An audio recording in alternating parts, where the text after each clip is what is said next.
এই সে ঐতিহাসিক আরাফাতের ময়দান। আপনারা এখন দেখতে পাচ্ছেন আরাফাতের ময়দান। মক্কা নগরী থেকে প্রায় 20 কিলোমিটার দক্ষিণ পূর্বে অবস্থিত সমতল ভূমি আরাফাত ময়দান।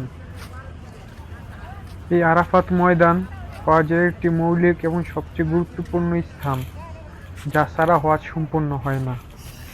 আরাফার দিন 9 জিলহজ। এই দিনে হাজিরা এখানে আসেন, মসজিদ নামিরা থেকে হজের খুতবা শুনেন এবং জোহর ও আসর নামাজ এখানে একসাথে আদায় করেন এবং আল্লাহর কাছে ক্ষমা প্রার্থনা ও দোয়া করেন। হাজিরা আরাফার ময়দানে সূর্যাস্ত পর্যন্ত অবস্থান করেন এবং দোয়া ও ইবাদতে মগ্ন থাকেন।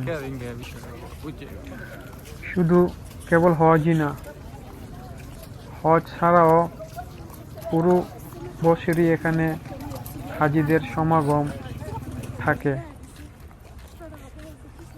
আপনারা এখন যে রাস্তাটি দেখতেছেন, এই রাস্তা দিয়ে আমরা এখন সোজা চলে যাব সেই ঐতিহাসিক জাবালে রহমত পাহাড়ে। এই যে দেখতেছেন জাবালে রহমতের গেট।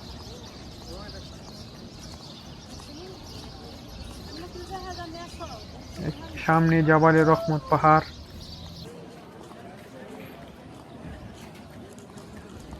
শুধু বাংলাদেশের হাজিরাই নয়, পৃথিবীর যত মুসলমান হাজিরা আসে সবাই এখানে ভিজিট বা জিয়ারা করার জন্য আসে।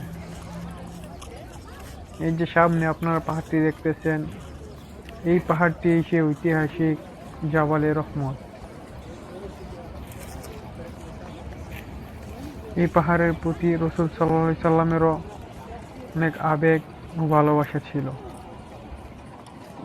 রাসূল সাল্লাল্লাহু আলাইহি সাল্লাম এই পাহাড়কে অনেক পছন্দ করতেন।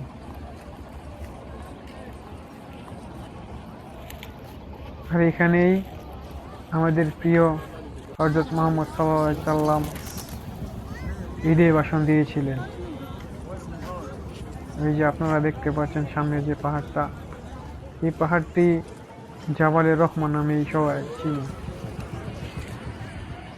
বাবা আদম ও মা হাওয়া আলাইহিস সালামকে দুজনকে দু জায়গায় নামিয়ে দেওয়া হয়। বাবা আদমকে নামাই দেওয়া হয় আমাদের সেই পার্শ্ববর্তী দেশ শ্রীলঙ্কাতে, এবং মা হাওয়া আলাইহিস সালামকে নামিয়ে দেওয়া হয় সৌদি আরবের জেদ্দা একটি স্থান।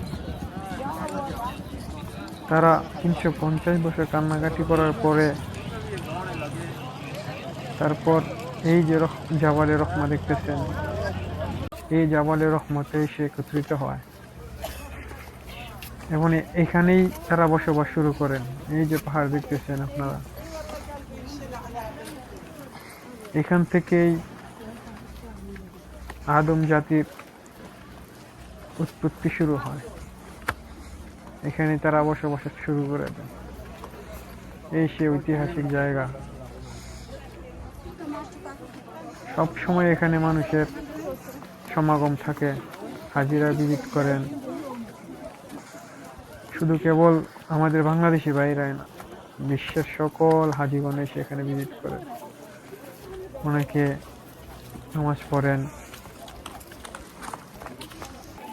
তারপর মনের যে বাসনা আছে আল্লাহর কাছে দোয়া করেন।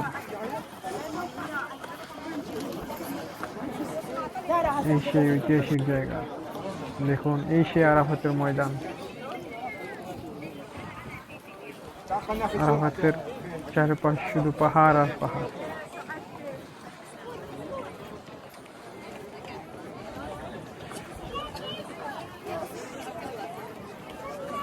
আমাদের বাংলাদেশে বাইরে যারাই উমরা করতে যান, এই জায়গাগুলি আপনারা ভিজিট করবেন। এই জায়গাগুলি ভিজিট করলে মনে এক অন্যরকম প্রশান্তি, শান্তি যাই বলেন, অন্যরকম এক প্রশান্তি লাগে।